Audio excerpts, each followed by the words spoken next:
Mickey Finn, Part 3.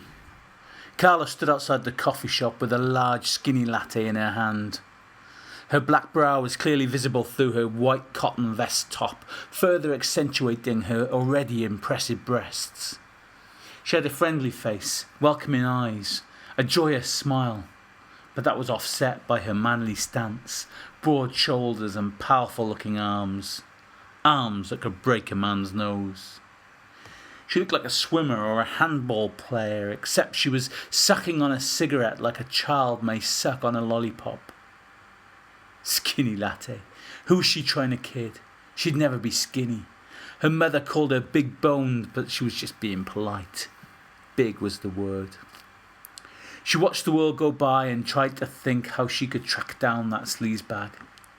She was no detective, no Archer Stanley. She was just some Welsh government cleric who didn't know the first thing about catching a crook. Would she even recognise the scumbag again? Carla guessed the best place to start would be the club. Maybe someone there would know him. Maybe there would be some CCTV. She drained her coffee, stubbed out her cigarette and headed into town. It was 2 p.m. on a Sunday.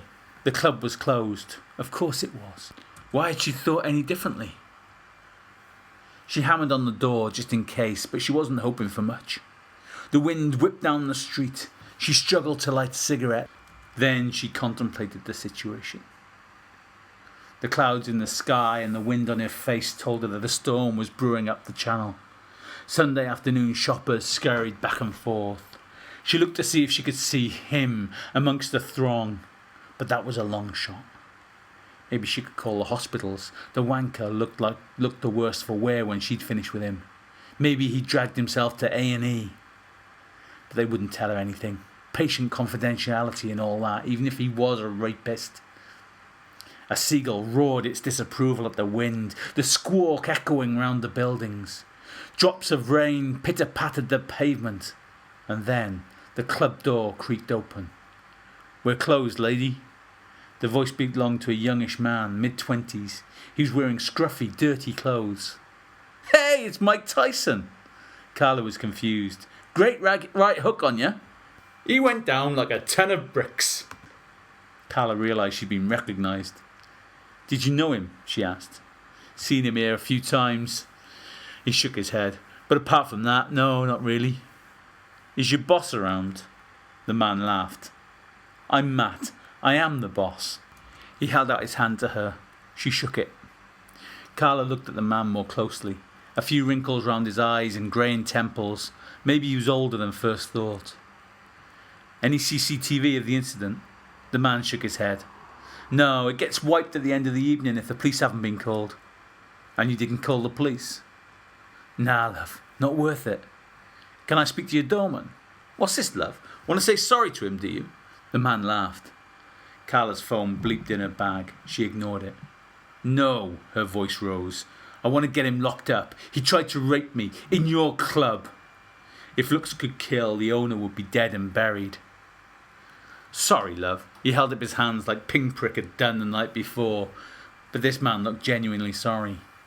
"Doorman will be on the door again Wednesday. Come then if you want." Carla lit another cigarette, mumbled her thanks and moved off. The rain was getting heavier now. There was a Costa across the road. Carla decided she'd have one more skinny latte and maybe a pain au chocolat while waiting for the rain to stop. As she bit into her pastry, something troubled her. Maybe the swamp dweller had done this before. She'd been thinking that he might do it again, but why had she assumed that she was the first? She may have been the latest. If that was true, there would be women out there with stories to tell. Had they been to the police? Surely the police would have been more interested in her story if they'd had previous reports of rape. So the likelihood was that they hadn't told tales. But how could she find out? She got out her phone. There were 3 messages, all from Josh. "Wanker," she said quietly as she popped the last bit of dough into her mouth. She went onto Twitter and wrote a message.